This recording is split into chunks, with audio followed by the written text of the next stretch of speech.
Meron silang mga sinasabi, alpotera na ito eh. Sino ba dito yung mga nakakaalam ng issue doon sa alpotera, mga kababayan? Dumito muna tayo kay Maharlika. Kaya po ako galit. Ayan, nagagalit po sila mga boss eh. Sabi ni Neng Gigi, mali naman ng gobyerno. Dapat masabihan niya si Sara dahil sunod-sunod na ang pag-travel. Inaabuso ang pag-travel, puro paninira lang ng gobyerno. Baka nangangampanya na. Di ba? Baka nangangampanya na sa ibang lugar. Oh, eh malapit na po ang 2028, di ba? May de Guzman vlog. Nangangati talaga yung ilong ko. Ngayon no, eto. Mga bossing. Kumalat na pala yung tarub. Gabi na naman ano? O yung mga bata tulog na. Kumalat na pala yung picture ng tarub ni dating Pangulong Duterte. Hindi ho sa akin galing. Ito, kay Maharlika ho. Pakinggan nyo ho, mga boss. Kailangan ko lang ayusin yung word ko. Inilalako ni Alpotera ang censored, ang private na buhay o hindi buhay ni Pangulong Duterte. Kaya po ako galit na galit sa babaeng niyang Alpotera na yan. Oh. Nilalako ni Alpotera daw, mga kababayan. Nilalako daw ni Alpotera yung kikiam. sorry ho. Ewan ko kapag yung may Maharlika vlog tayo, ay ang kati ng ilong ko, mga bossing. Oh. Nilalako daw ni Alpotera yung kikiam. Mga bossing, ni dating Pangulong Duterte, una sabi niya, buhay eh. Yung pribadong buhay, hindi. Yung pribadong kikiam daw ho, mga kababayan. Mark, pula na ang ilong mo. Kakakaakati talaga. O, kapag ang topic natin si Maharlika, nangangati ilong ko. O, tuloy. Hayop yan. Oy, hayop yan. O. Pakainin nung sinasabi ni Inday Sara Duterte, 20 pesos na bigas. Biruin nyo, nalungkot ho talaga ako dun. Sabi ng ating Vice Presidente, yung 20 pesos na bigas, panghayop daw. Kawawa yung mga farmers natin. Sila yung gumawa nun, sila yung nagtanim nun.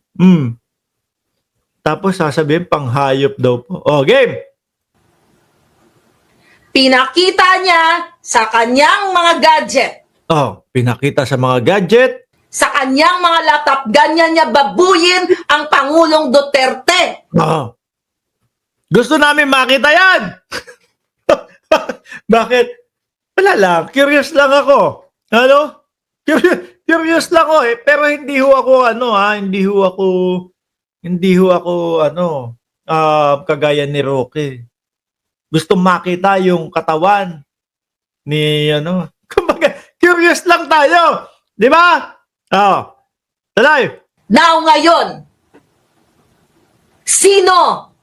Tama ba? Kung kayo ay Duterte supporter, walang kalaban-laban ang Pangulong Duterte.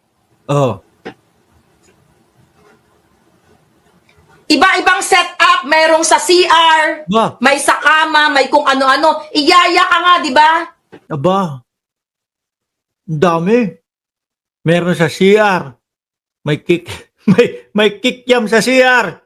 Meron sa kama, nakikiam. Midnight snack siguro. Dahil ang Pangulong Duterte, matanda na. Matanda na po yung Pangulong Duterte. Nakita naman siguro, ina-assist na 80 years old eh. Yan ang punot dulo kung bakit kumulo ang dugo ko sa hinayupak na to. Sino siya? Sino daw siya yung nagpapakita ng kikiam? Ano ba? Kikiam ba? O jumbo hotdog? Ano sa tingin nyo? Kikiam o jumbo hotdog? May mga nakakita na sa inyo? Sabi niya, kinakalat daw po, mga kababayan. Ibig sabihin, kalat na. Sino ang nag-utos sa kanya? Nilalako niya, binenta ba niya, pinagkaperahan niya. Former president to. Hindi lang to boyfriend mo next door. No.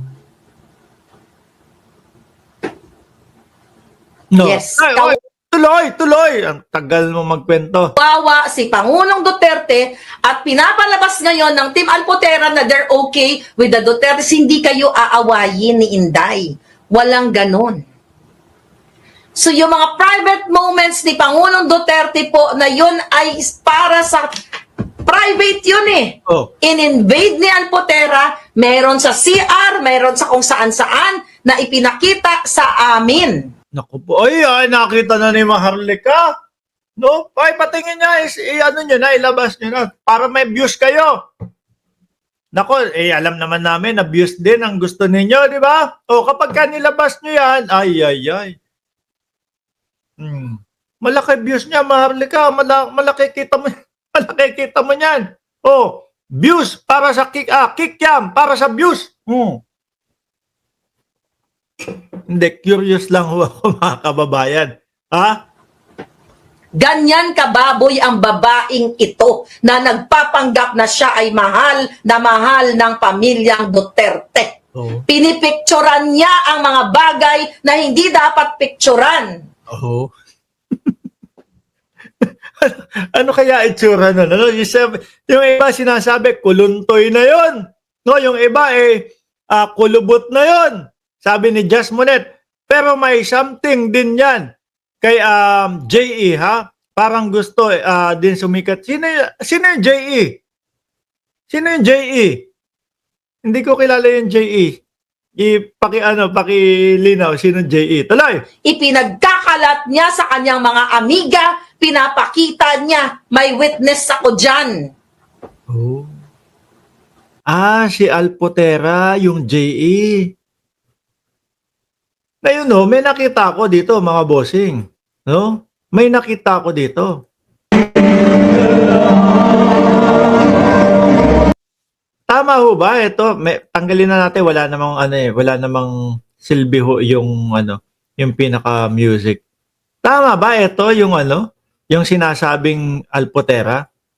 Jasmine ang pangalan. Makinis, oh. Pag pinagtapat si Hanilet at si Alpotera, itong si Jasmine Egan ang pangalan. Pag pinagtapat mukhang mas bata ito, aba, maganda. Maganda. May itsura. Bagay si Hanilet naman may itsura din, mga kababayan. Ibang klase si dating Pangulo. Totoo ba, nurse to ni dating Pangulo? Etong si Alpotera daw na sinasabi. Sabi ni Rosewin Isidro, maganda pa talaga. Maganda po talaga si Mark. Talaga po, Mark.